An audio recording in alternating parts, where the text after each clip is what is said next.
Fait, de toute façon, la ligne de crête de François Bayrou pour le vote de ces budgets, comme vous l'avez dit, le PLF et le PLFSS, c'est quelle concession? On le rappelle, projet de loi de finances et projet de loi de finances pour la sécurité sociale. Il faut rappeler que Michel Barnier était tombé sur le projet de loi de financement de la sécurité sociale. Parce qu'en réalité, c'est sur ces sujets-là qu'il y a les plus gros antagonismes entre les trois blocs, entre le bloc du Rassemblement national, le socle commun et la gauche, notamment en termes de vision du modèle social et surtout par le fait que la politique sociale est la politique où on peut faire le plus d'économies, où on peut taxer le plus, puisque c'est quasiment 1000 milliards d'euros de dépenses de la part de l'État sur les 1600 milliards d'euros du budget PLF et PLFSS. Donc c'est quasiment 60% on va dire de la dépense. Donc c'est ça l'enjeu qui est clé. Ensuite, le deuxième point, c'est pour tous les partis, c'est qu'aujourd'hui, les Français, quoi qu'on en pense, 80% des Français, c'est le dernier sondage de l'IFOP qui le dit, sont pour qu'il y ait un budget, même si ce budget n'est pas le bon de leur point de vue. Pourquoi? Parce qu'aujourd'hui, la censure du gouvernement voté par les socialistes, le reste de la gauche et le Rassemblement national coûte 100 millions d'euros par jour selon les chiffres du ministère du budget. Je vois que Nicolas hausse les sourcils, mais c'est la réalité puisqu'il y a des économies qui n'ont pas été faites et des prélèvements qui ont augmenté. Donc à partir de ce moment-là, se pose la question ensuite, est-ce que la censure coûtera plus cher au pays? Une nouvelle censure du gouvernement, d'un gouvernement Bayrou coûtera plus cher au pays que le vote du budget. Et en l'état, la réponse est oui. Et donc tous les partis politiques ont cette donne-là à avoir en tête, que ce soit à la droite des Républicains de Laurent Wauquiez et de Bruno Retailleau, mais également le Parti socialiste d'Olivier Faure et de Boris Vallaud. Oui, pour revenir. Et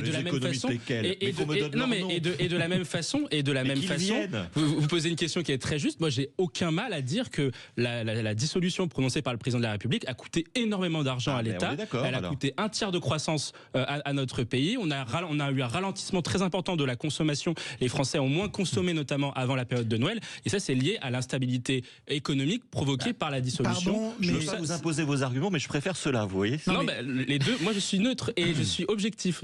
Pardon, mais c'est entendu aussi.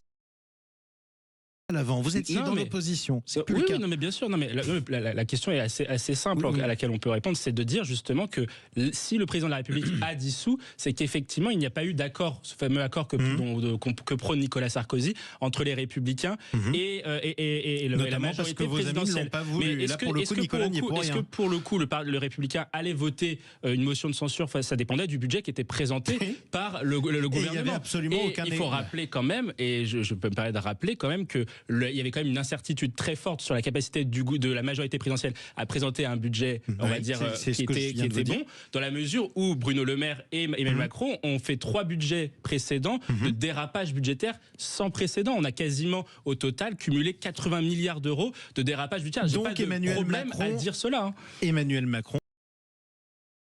C'est quelle est la menace existentielle pour le pays? La menace existentielle pour le pays aujourd'hui, c'est la France insoumise.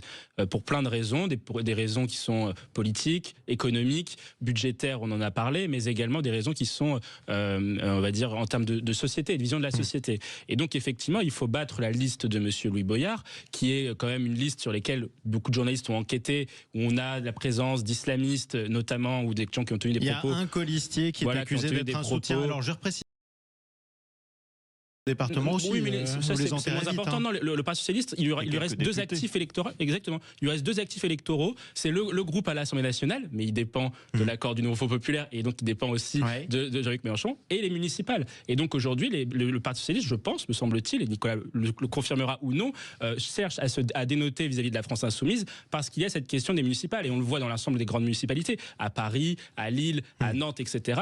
Le Parti socialiste a besoin d'exister seul et d'avoir une voix seule face à la France insoumise. Il n'y avait pas de liste sociale.